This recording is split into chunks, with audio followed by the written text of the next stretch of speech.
Assalamualaikum warahmatullahi wabarakatuh. Waalaikumsalam Waalaikumsalam warahmatullahi warahmatullahi wabarakatuh. wabarakatuh. Waalaikumsalam warahmatullahi wabarakatuh. Ya, bagaimana kabarnya anak-anak sekalian? Sehat? Alhamdulillah.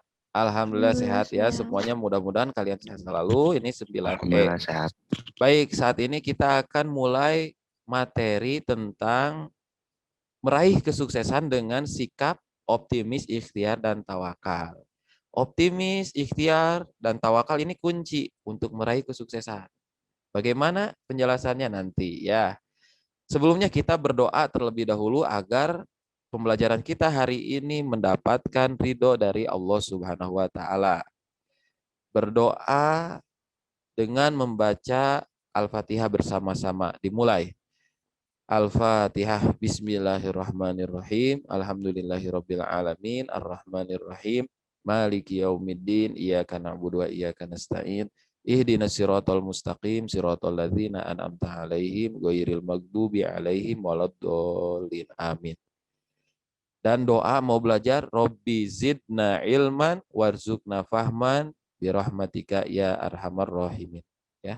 Mudah-mudahan Allah berikan ilmu yang bermanfaat untuk kita semua. Amin. Allahumma amin. Nah, baik, selanjutnya isi absen di kolom chat ya. Silahkan yang belum mengisi absen di kolom chat, silahkan diisi absennya, dan kamera harus selalu on, begitu. Baik anak-anakku sekalian, kemudian Bapak akan sampaikan di sini tujuan pembelajarannya, nanti juga akan disampaikan di dalam video yang Bapak akan putar. Jadi sekarang simak ya video yang akan Bapak putar. Jadi kalian di sini fungsi literasi ya, literasi. Kalian melihat video, kemudian nanti kalian identifikasi hal-hal yang tidak dipahami. Hal-hal yang tidak dipahami dari video tersebut ditanyakan ke Bapak. Oke? Nah, silahkan tahapannya yang pertama kita lihat video bersama-sama. Alhamdulillah, pada pertemuan kali ini kita akan membahas materi meraih kesuksesan dengan optimis, ikhtiar, dan tawakal kepada Allah Subhanahu wa taala. Adapun tujuan pembelajaran yang akan kita capai hari ini, bagaimana kalian semua tertanam di dalam hati kalian keyakinan kepada Allah Subhanahu wa taala, terbiasa membaca Al-Qur'an, meyakini bahwa optimis, ikhtiar, tawakal adalah perintah dari Allah Subhanahu wa taala. Kemudian kita mampu menunjukkan sikap optimis, ikhtiar, dan tawakal, serta kita memahami sikap optimis, ikhtiar, dan tawakal sebagaimana tertera di dalam Al-Quran surat Az-Zumar ayat 53, An-Najm ayat 39 sampai 42, dan Ali Imran ayat 159. Anak-anakku sekalian, selanjutnya mari simak pemaparan dari hadis-hadis Nabi Muhammad SAW mengenai pentingnya kita membaca Al-Quran. Baik, keistimewaan Al-Quran pertama, Al-Quran itu akan menjadi syafaat atau penolong di hari kiamat untuk para pembacanya. Sebagaimana dalam hadis Nabi Muhammad SAW, Iqra'ul Quran fa innahu ya'ti yaumal qiyamah syafi'an li ashabih, rawahu Muslim. Disampaikan bahwa Rasulullah SAW bersabda, bacalah Al-Quran karena sesungguhnya ia akan menjadi syafaat atau penolong bagi para pembacanya di hari kiamat. Hadis riwayat Muslim. Yang kedua, orang yang mempelajari dan mengajarkan Al-Quran merupakan sebaik-baik manusia. Manusia terbaik itu bukan artis, bukan model ternyata, tapi orang yang mempelajari dan mengajarkan Al-Quran. Sebagaimana dalam hadis Nabi SAW, khairukum man ta'allama Al-Quran wa 'allamahu, rawahul Bukhari. Sebaik-baik kalian, kata Nabi, adalah yang mempelajari Al-Quran dan mengajarkannya. Hadis riwayat Tirmidzi. Kemudian yang selanjutnya, Al-Quran dapat meningkatkan derajat kita di mata Allah Subhanahu wa Ta'ala. Sebagaimana Rasulullah Shallallahu Alaihi Wasallam bersabda, Innallaha yarfa'u bihadzal kitab aqwaman wa yada'u bihi akharin. Rawahu Muslim. Sesungguhnya Allah Subhanahu wa Ta'ala akan mengangkat derajat suatu kaum dengan kitab ini, Al-Quran, dan dengannya pula Allah merendahkan kaum yang lain. Hadis riwayat Muslim. Artinya yang mempelajari Al-Quran, mengamalkan Al-Quran, derajatnya akan ditinggikan oleh Allah. Tapi sebaliknya, orang yang jauh dari Al-Quran, tidak mengamalkan Al-Quran, akan derajatnya rendah di hadapan Allah. Na'udzubillah summa na'udzubillahi min dzalik. Dan di dalam Al-Quran dikatakan pula keistimewaan Al-Quran di dalam surat Al-Baqarah ayat 2, Dzalikal kitabu la raiba fihi hudal lil muttaqin. Ini kitab Al-Quran, tidak ada keraguan di dalamnya, petunjuk bagi orang-orang yang bertakwa. So kita yang bertakwa pasti kita harus mengikuti petunjuk dari Al-Quran. Nah, sudah jelaskan bahwa Al-Quran itu sangat-sangat istimewa, sangat-sangat penting bagi kita sebagai umat Islam untuk membacanya, untuk mempelajarinya. Selanjutnya, kita akan membaca Al-Quran bersama-sama. Ayat Al-Quran yang akan kita baca pertemuan kali ini adalah ayat-ayat yang berkaitan dengan materi kita yang akan kita bahas, yaitu optimis, ikhtiar, dan tawakal. Dan ayat yang berkaitannya adalah Quran Surat Az-Zumar ayat 53, itu tentang optimis. Quran Surat An-Najm ayat 39 sampai 42, itu tentang ikhtiar. Dan Quran Surat Ali Imran ayat 159, itu tentang tawakal. Mari kita baca bersama-sama. Yang pertama, Quran Surat Az-Zumar ayat 53. Baik, ada yang bisa membaca Al-Quran yang tertera di share screen ini? Silakan. Siapa ya? Ada nggak? Ya. Baik, kita lanjutkan terlebih dahulu ya, sambil membaca bersama-sama. Bapak akan lanjutkan share screen-nya. A'udzu bareng silakan billahi dibaca. minasyaitonir Satu orang dibuka rajim. mikrofonnya mengikuti Bapak membaca. Silakan. Bismillahirrahmanirrahim. Ya, mulai. Qul ya ibadiyalladzina asrafu ala anfusihim la taqnatu mir rahmatillah. Ya, silakan baca. Lanjutkan. Innallaha yaghfirudz dzunuba jami'a innahu huwal ghafurur rahim. Lanjut An-Najm ayat 39 sampai 42.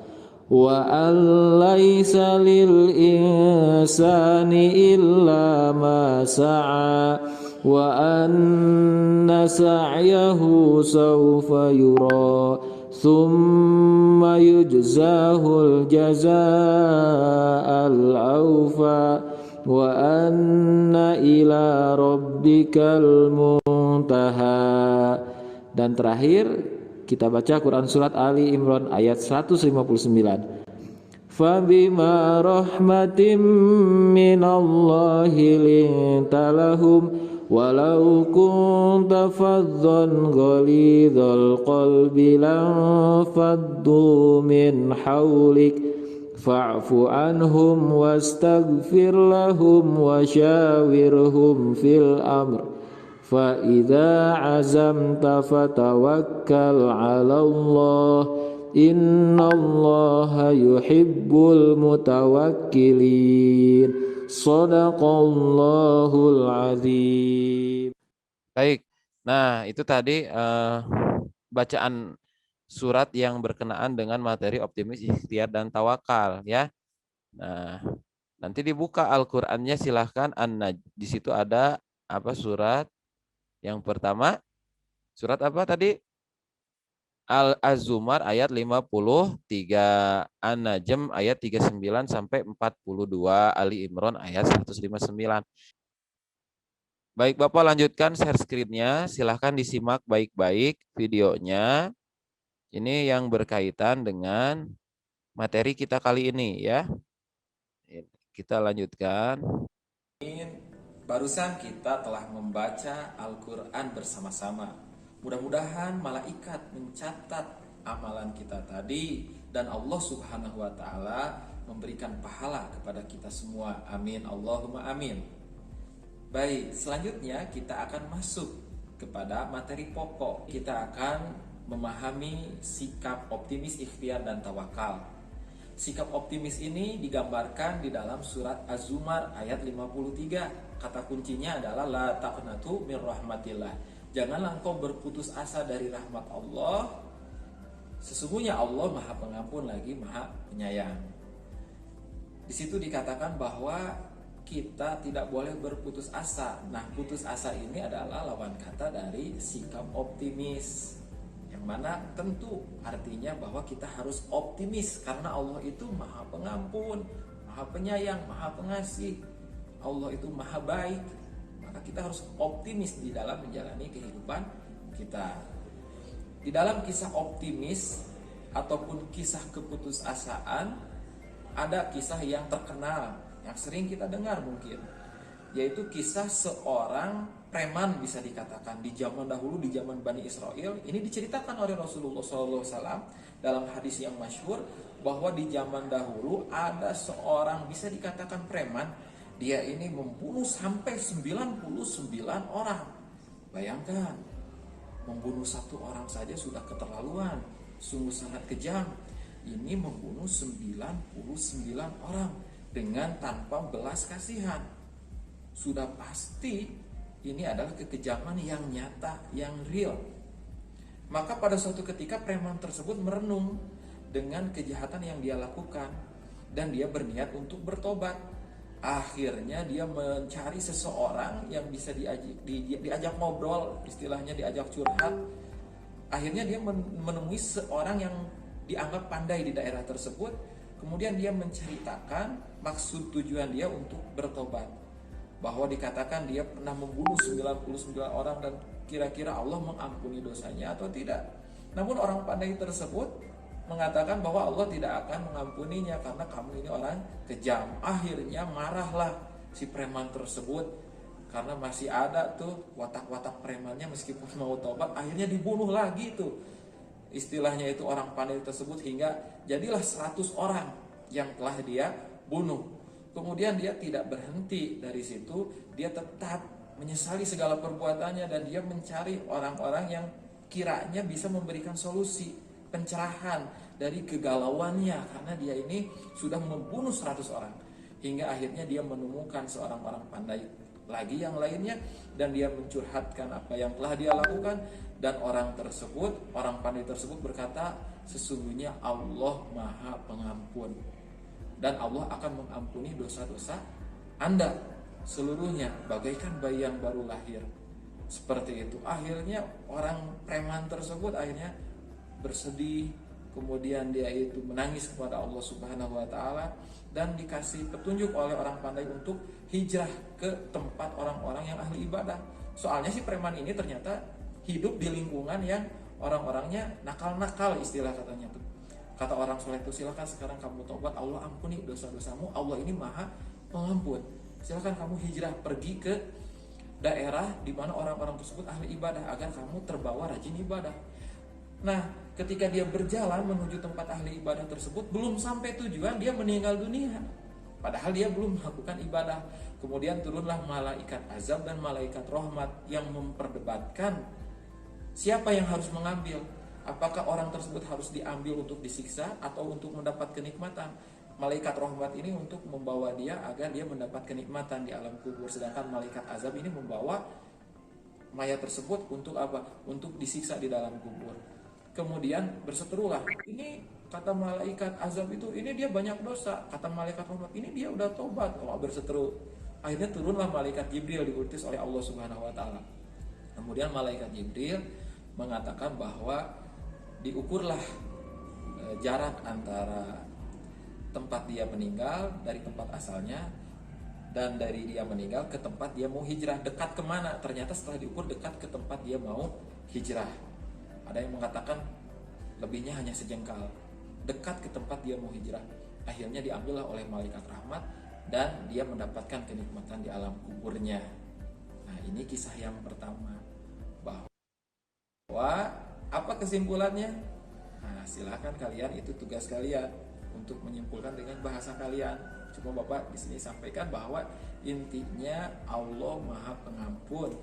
Jangan putus asa ketika kita mempunyai kesalahan, dosa-dosa, bertobat kepada Allah, optimis Allah bakal mengampuni dosa-dosa kita selama benar kita niat di dalam hati sungguh-sungguh ingin bertobat kepada Allah. Nah, selanjutnya dalam kaitannya dalam kehidupan sehari-hari, coba kira-kira apa contoh yang lain? Nah, kalian buat contoh-contohnya ya, sikap optimis. Itu kan kaitannya ketika kita banyak dosa. Nah, apakah bisa kaitannya dengan yang lain, dengan kegiatan sehari-hari kalian? Nah, jadi silahkan kalian buat contoh-contohnya ya. Nanti dicatat, nanti beres pembelajaran kalian kumpulkan ke Bapak. Pertanyaan tentang Al-Quran tadi. Baik, kita lanjutkan ya. Tadi kita melihat tayangan Al-Quran, kemudian kita tadi melihat tayangan tentang kisah sikap optimis, tidak putus asa. Silakan yang mau bertanya terlebih dahulu. Oke, Keisha, boleh silakan dibuka mikrofonnya. Tidak ada. Baik, kalau tidak ada, Bapak yakin sudah paham. Nah, sekarang berarti dibuat contohnya. Nah, Bapak akan nilai. Silahkan tulis contohnya di kolom chat. Ya, satu contoh. Ya, silahkan tulis contoh sikap optimis di dalam kehidupan sehari-hari. Bisa di dalam kehidupan belajar, ya, di dalam pembelajaran di sekolah, atau kehidupan di rumah, atau di masyarakat, terserah. Buat satu contoh sikap optimis, contoh perilaku sikap optimis. Nah, ya. Kalau misalnya optimis biar dapat nilai gede terus biar masuk ranking, itu kan termasuk optimis nggak? Nah, jadi optimis mendapatkan nilai. Nah, jadi itu optimisnya dibahasakan oleh Keisha. Di situ optimisnya belum menjadi sebuah bahasa yang dibahasakan oleh Keisha. Jadi optimis itu menurut Keisha apa? Nah, contohnya seperti apa? Optimis ingin mendapatkan nilai yang baik. Artinya apa? Optimisnya itu maksudnya, Keisha. Optimisnya belajar bersungguh-sungguh, terus kayak yakin kalau kita bisa gitu. Optimis itu menurut Keisha yakin bisa. Baik. Menurut yang lain ada nggak? Ya, menurut Keisha itu. Jadi optimis itu menurut Keisha keyakinan bahwa kita bisa. Nah, ada yang lain yang bisa menyampaikan contohnya? Jadi tadi contoh Keisha katanya dia mempunyai keyakinan bisa untuk nanti mendapatkan nilai yang baik, begitu. Nah, keyakinan untuk mendapatkan nilai yang baik itu namanya optimis, gitu. Pandangan yang baik, ya. Bagus Keisha ya pendapatnya. Ada yang lain? Baik, tidak apa-apa. Regina, Pak. Regina. Baik, kalau Regina silakan. Gimana pendapatnya? Optimis. Tidak takut dengan kegagalan, pantang menyerah, segera bangkit dan berusaha kembali. Jadi optimis itu maksud Regina itu pantang menyerah. Itu namanya optimis. Pantang menyerah, bangkit kembali, ya. Untuk dari kegagalan itu bangkit kembali, pantang menyerah itu optimis. Ya, bagus ya. Nah, itu kalian bisa memaknai masing-masing ya. Tadi Bapak tayangkan videonya. Nah, sisanya tolong dituliskan di kolom chat contohnya ya. Contohnya. Nah, ini akan Bapak nilai, nanti Bapak menilai berdasarkan ini tugasnya ya. Hanya satu contoh. Oke. Silahkan. Dan Keisha dan Regina silahkan tulis kembali saja di kolom chat tadi apa yang disampaikan ya. Pendapatnya tentang optimis. Oke. Nah, selanjutnya tolong ditulis pendapatnya sambil ditulis namanya ya. Namanya. Jadi namanya sama nomor absen dalam kurung siapa, nomor absennya berapa di kolom chat. Oke. Nah, selanjutnya kita akan lanjut dulu ke materi submateri yang kedua. Ya, optimis itu tadi sudah betul ya, kurang lebih seperti itu ya. Apa yang disampaikan oleh Keisha dan Regina. Ya, semangat ya, optimis itu semangat, yakin gitu, pantang menyerah, bangkit kembali untuk mendapatkan nilai yang baik misalkan ya. Oke. Baik, selanjutnya kita lihat share screen materi yang selanjutnya. Cristiano Ronaldo menjadi simbol kesempurnaan seorang pemain sepak bola. Prestasi gemilang, skill luar biasa, hingga fisik sempurna. Semuanya ada dalam diri pemain berusia 34 tahun itu. Ya, Ronaldo memang dikenal sebagai pemain hebat dan memiliki sikap disiplin tinggi. Dirinya tak ragu untuk berlatih keras setiap hari serta mengkonsumsi makanan tertentu saja. Bahkan, pemain yang kini membela Juventus ini tak ragu untuk menghindarkan. Maaf, itu suara videonya terdengar? Regina, suara video terdengar nggak? Kurang jelas. Tapi ada suaranya nggak? Tadi ini Bapak pause. Ada. Oke, kita lanjutkan kalau ada ya suara videonya. Tubuh indahnya dari seni lukis tubuh demi bisa mendonorkan darahnya secara rutin. Seperti diketahui, donor darah secara rutin akan membuat tubuh menjadi lebih bugar. Mantan pemain timnas Portugal, Deco, bahkan mengungkapkan komitmen luar biasa Cristiano Ronaldo di dunia sepak bola. Deco mengatakan CR7 selalu berlatih seperti orang gila. Ronaldo itu gila. Aku tidak pernah melihat pemain lainnya menjalani latihan seperti dia. Aku pikir benar-benar sulit untuk menyamainya, ujar Deco. Deco menganggap jika Ronaldo adalah tipe pemain dengan kerja keras tinggi. Berbeda dengan Lionel Messi yang memang memiliki bakat alami. Mantan pemain FC Porto dan FC Barcelona itu juga tak ragu untuk mengatakan jika Messi dan Ronaldo memiliki cara yang berbeda untuk meraih keberhasilan. Hal tersebut tampaknya disetujui oleh pemain asal Argentina Carlos Tevez. Baginya, Messi hanya berlatih seperti pemain lainnya. Ia sudah memiliki bakat alami dan tak banyak melakukan hal-hal mencengangkan. Sementara Ronaldo, dia adalah pemain yang sangat luar biasa dengan semua kerja kerasnya.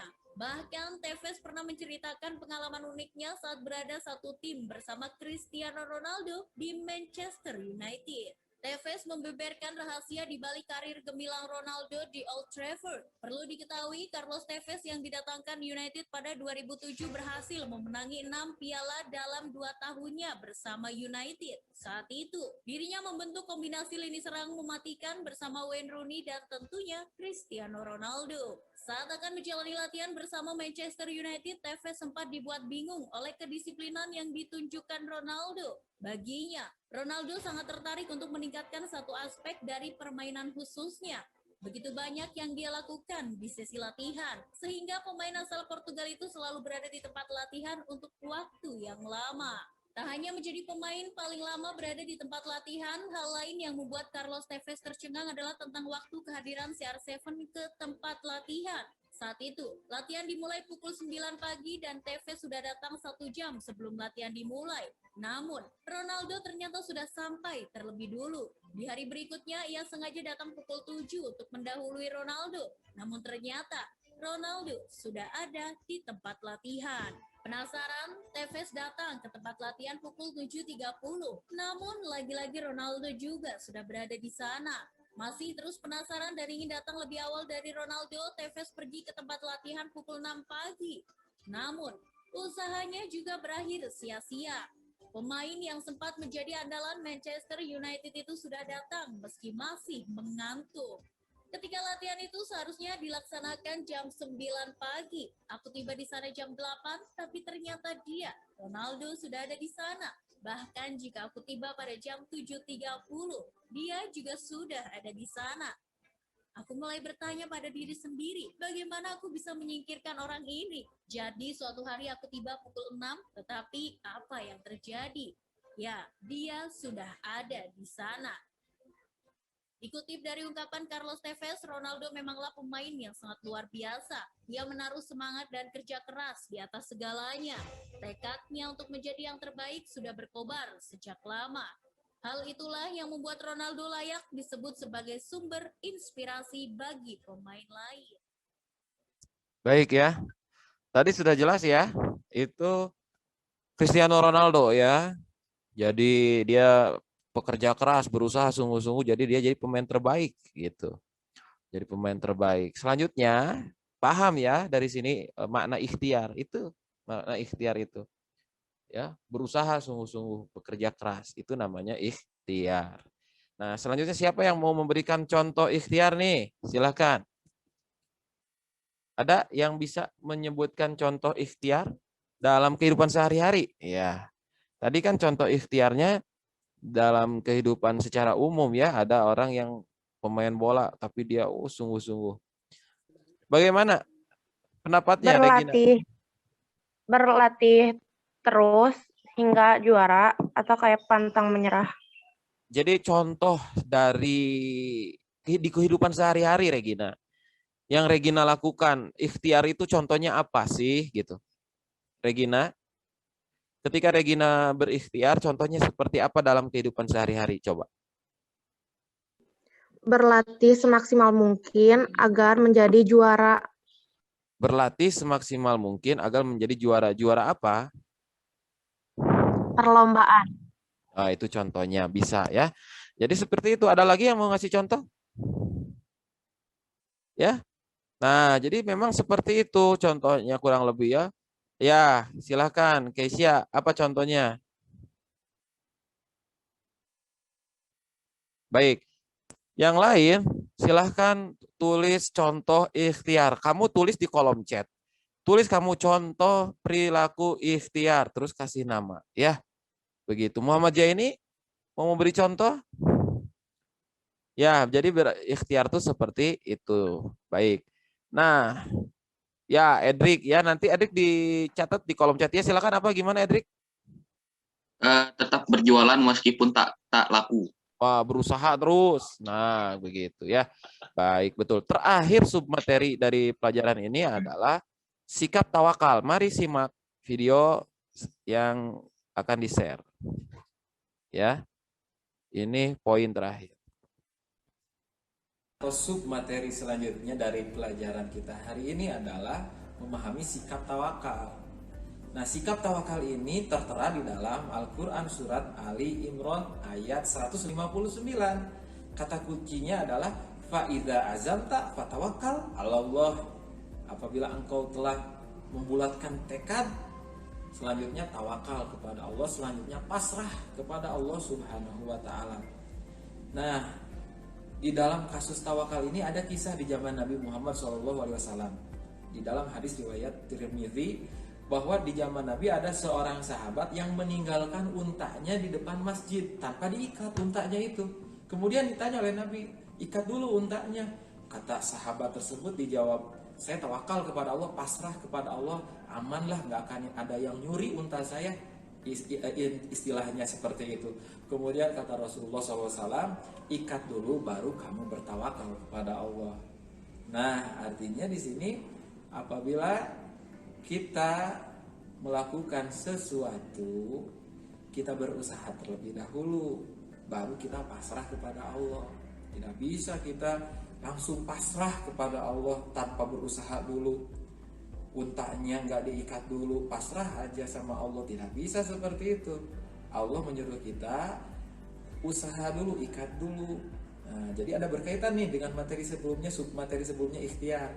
Setelah kita berusaha mengikat, baru kita pasrah kepada Allah. Ada yang nyuri untanya atau tidak, yang penting kita sudah berusaha diikat dulu. Kemudian kita berdoa kepada Allah, pasrah untuk Allah menjaga unta kita. Kurang lebih seperti itu contohnya. Nah, ini adalah makna tawakal, pasrah kepada Allah itu. Selanjutnya, Bapak tugaskan kalian. Nah, dalam kehidupan sehari-hari, kalian sebagai pelajar. Nah, contoh tawakal seperti apa tuh? Ingat, Bapak kasih bocoran. Bocoran kembali tadi udah disampaikan. Apa bocorannya? kalau mau tawakal itu harus usaha dulu ya, baru tawakal, baru pasrah kepada Allah Subhanahu wa taala. Baik anak-anakku sekalian, nah dengan menerapkan kita tadi apa? Yang pertama optimis, ikhtiar, tawakal, kita padukan, maka janji Allah kita akan meraih kesuksesan di dunia dan juga akhirat. Nah, Baik ya. Itu tentang tawakal. Sudah menyimak tadi? Terdengar ya? Ini terakhir nih, submateri sebelum kita akhiri ya. Sudah terdengar tadi? Ya. Silakan. Siapa yang bisa memberikan contoh dalam kehidupan sehari-hari tawakal? Jadi tawakal itu apa sih? Tadi menurut video yang tadi kalian simak. Silakan. Dan contoh dalam kehidupan sehari-harinya bagaimana? Silakan. Dibuka videonya, silakan. Tasya, Raisya, David, Najla, Gifari, Rama, Muhammad Fauzan, Vidya, Syifa, Edrik, boleh dibuka videonya ya. Semuanya boleh dibuka. Atar, Naura, Reynaldo ya. Silakan. Jadi tawakal itu apa sih? Boleh yang berbicaranya boleh orangnya sama-sama lagi nggak apa-apa. Silakan. Regina? Oke. Selalu berprasangka baik kepada Allah Subhanahu wa taala. Selalu berprasangka baik kepada Allah Subhanahu wa taala itu namanya husnuzon. Ya, bagian dari tawakal husnuzon. Namun tawakal itu sendiri apa? Coba ada yang lain ya? Atau Regina mau mengkoreksi nggak? Nah, jadi tawakal itu seperti apa? Tadi kata kuncinya. Ya. Boleh mau revisi Regina? Keisha? Ada? Ada lagi yang lain? Fauzan? Baik, semuanya on cam? Ya. Jadi tawakal itu apa? Gimana? Selalu berdoa dan menyerahkan diri atas apa yang kita usahakan sebelumnya. Oke, betul. Mukanya diperlihatkan. Nah, ya, itu untuk tawakal, kurang lebih seperti itu ya. Jadi menyerahkan diri kepada Allah, tawakal itu pasrah kepada Allah, menyerahkan hasil daripada usaha kita pasrahkan kepada Allah, begitu. Kadang kita sudah belajar sungguh-sungguh tapi hasil kurang maksimal. Kita menerima, kita tidak stres, itu tawakal. Jadi tawakal itu memasrahkan. Gitu kan? Ada yang dia itu berusaha, sudah berikhtiar, optimis, sudah semangat ya, mau masuk SMA yang diinginkan, udah belajar baik-baik itu ya, mendapat nilai maksimal, ternyata setelah beres, setelah berusaha ternyata dia itu tidak masuk ke SMA negeri yang dia inginkan, karena dia tawakal, dia tetap bisa berhati besar, berbesar hati ya, tidak putus asa, begitu, tetap tenang. Jadi pasrah itu memasrahkan diri kepada Allah setelah kita optimis dan ikhtiar, gitu kan? Tadi contohnya sudah diingatkan. Ada contoh yang lain? Ya, dalam kehidupan sehari-hari silahkan contoh-contohnya ditulis di kolom chat. Nanti Bapak akan lihat. Baik, sebelum ditutup barangkali ada pertanyaan-pertanyaan terlebih dahulu, ya. Dan ada nggak yang bisa menyimpulkan kaitan antara optimis, ikhtiar, dan tawakal? Meraih kesuksesan dengan optimis, ikhtiar, dan tawakal. Silakan. Ada yang bisa menyampaikan, menyimpulkan bagaimana kaitannya optimis, ikhtiar, dan tawakal? Tadi udah disampaikan di video-videonya. Silakan Muhammad Fauzan. Ya. Bagaimana jadi meraih kesuksesan itu dengan ikhtiar, dengan optimis, ikhtiar, dan tawakal? Vidya? Ya. Mohon maaf tadi tiba-tiba terhempas. Silakan yang bisa menyimpulkan. Ada? Pertama kita harus berusaha dan berinovasi. Terus keduanya kita apa ya namanya teh? Tadi teh. Apalah akhirnya udah kalau misalnya udah berusaha semaksimal mungkin, sudah benar-benar berusaha mati-matian, akhirnya berserahkan kepada Yang Maha Kuasa. Nah, betul ya. Tapi ada satu poin tadi ikhtiar ya, tadi ikhtiar yang disampaikan, berusaha sungguh-sungguh, kemudian pasrah kepada Yang Maha Kuasa. Nah, coba yang lain. Terima kasih Erik di ini lagi. Terima kasih. Yang lain ada yang memberikan pendapat? Silakan. Itu 2 poin. Regina, Vidya, Muhammad Faujan, Keisha. Semua on kamera. Silakan. Terakhir nih. Selalu berpikir positif kepada siapapun, Ya, terus? selalu berusaha dan selalu menyerahkan segalanya kepada Allah Subhanahu wa taala.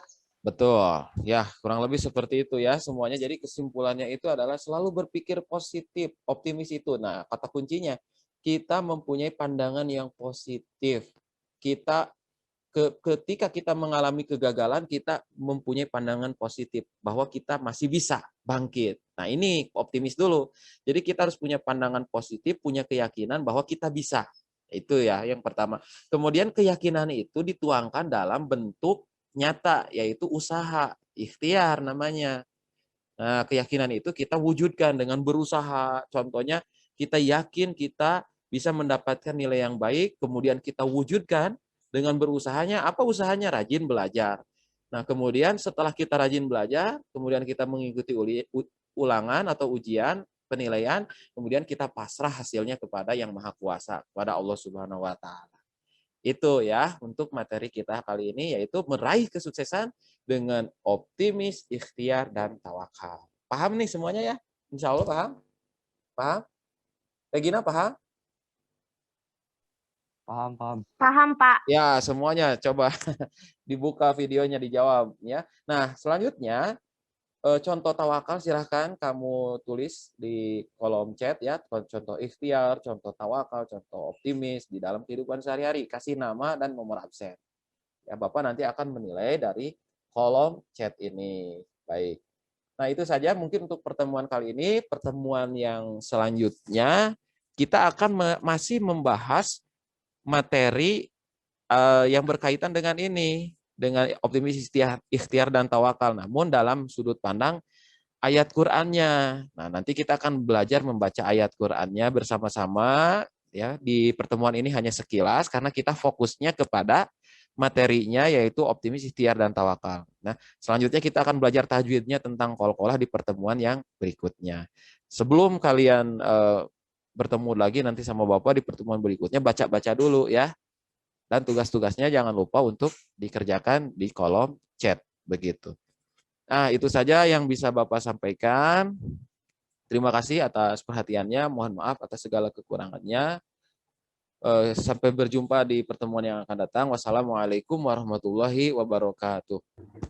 Waalaikumsalam. Waalaikumsalam warahmatullahi wabarakatuh. Waalaikumsalam warahmatullahi wabarakatuh. Tolong langsung ke Budila ya, silahkan. Untuk pelajaran selanjutnya ya.